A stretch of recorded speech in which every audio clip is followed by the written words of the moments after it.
Good afternoon from the National Weather Service office in Gaylord, Michigan. Welcome to the latest hazardous weather briefing for eastern upper and northern lower Michigan. Today is Sunday, April 28, 2013.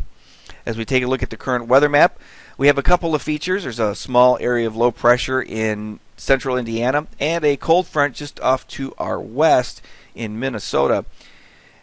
The first weather maker is the one that's in Indiana. That's going to continue to move up towards the north-northeast, eventually going over southern Lake Huron-ish. It could bring a few showers into our southeast counties, down where Gladwin, Aranac, Iosco counties, that type of area along Saginaw Bay, and bring a few showers. Otherwise, the concern we do have here overnight is the fog potential along the Lake Huron shoreline, even all the way up into eastern upper Michigan along the Lake Huron shoreline, as we've been getting southeast winds that's been just kind of pushing some moisture there into the region. Otherwise, the front off to the west, that's going to come in, and very late tonight it's going to get into probably central upper Michigan, and that could cause a few showers, especially for late tonight, probably early tomorrow morning, for those showers to get in to eastern upper Michigan, mainly the western portions of Chippewa and Mackinac County. But they're not a real high probability, so it's not a terrible thing here tonight.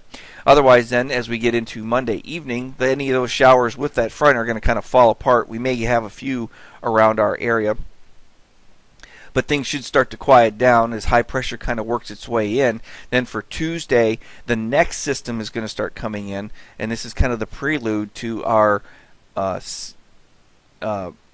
main concern, which is where this upper level low is going to go. It's going to sit mainly in the central part of the country, but at times it could affect us, and it could cool our temperatures down a bit.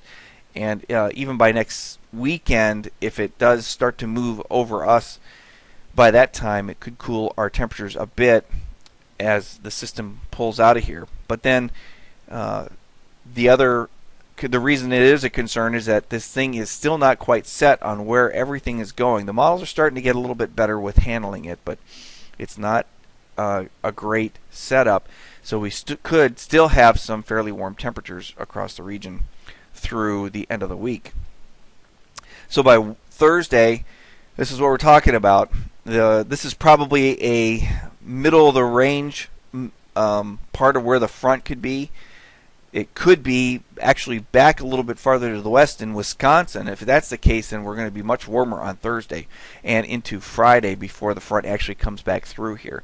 Otherwise, if this is the case, then we're going to cool off a bit, probably into the 60s at least, and we'll see what happens. So, to wrap everything up, though, we still have fog possible here along the Lake Huron shoreline. We do have a chance of rain late. The springtime warmth will continue through at least a good portion of this next week with some more chances for showers. Otherwise, no hazards are expected through Sunday. Thanks for listening in to this afternoon's hazardous weather briefing. This concludes it. The next one is scheduled somewhere around 5 a.m. tomorrow morning. If you have any questions or comments, you can always leave them on our Facebook or Twitter feeds. And also, don't forget that this hazardous weather briefing, as well as office virtual tours, are available on our YouTube channel. Thanks for listening.